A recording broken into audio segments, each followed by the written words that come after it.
Assalamualaikum warahmatullahi wabarakatuh. Perkenalkan, nama saya Uswatin Hasanah dengan NIM 0448571137 dari Fakultas Ekonomi, Prodi Manajemen. Puji syukur kita panjatkan atas kehadirat Allah Subhanahu wa Ta'ala.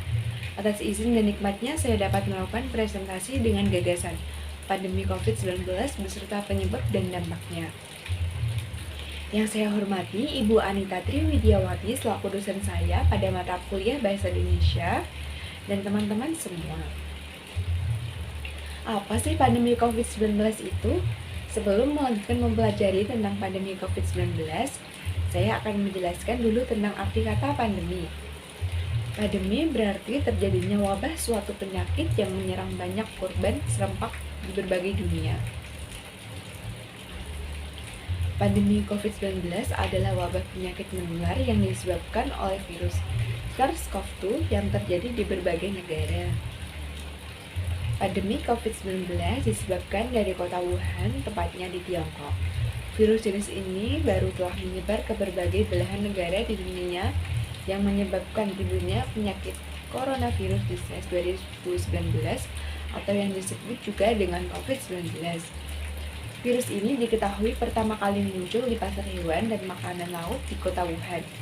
Dilaporkan kemudian bahwa banyak pasien yang menderita virus ini ternyata yang terkait dengan pasar hewan dan makanan laut tersebut. Orang pertama yang jatuh sakit akibat virus ini juga diketahui merupakan para pedagang di pasar itu. Tentunya kondisi ini tak boleh dianggap remeh dan dibiarkan begitu saja. WHO juga sudah menetapkan pandemi COVID-19 sejak Maret 2020 yang lalu. Dampak pandemi COVID-19 ada di berbagai aspek. 1. Dampak pandemi COVID-19 pada aspek kesehatan adalah jumlah kasus positif dan kematian yang cukup tinggi serta penurunan cakupan sebagian besar dalam layanan besar kesehatan.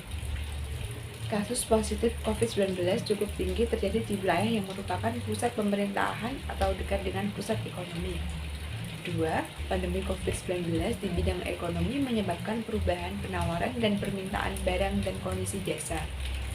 Kondisi tersebut berdampak terhadap penurunan pertumbuhan ekonomi.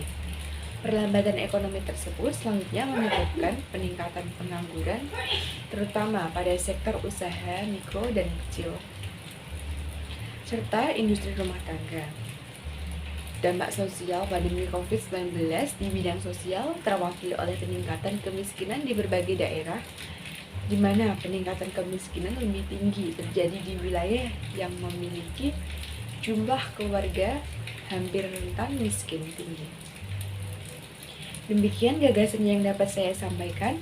Semoga bermanfaat bagi kita semua. Mohon maaf yang sebesar-besarnya atas segala kekurangan atau kata-kata yang kurang berkenan. Wassalamualaikum warahmatullahi wabarakatuh.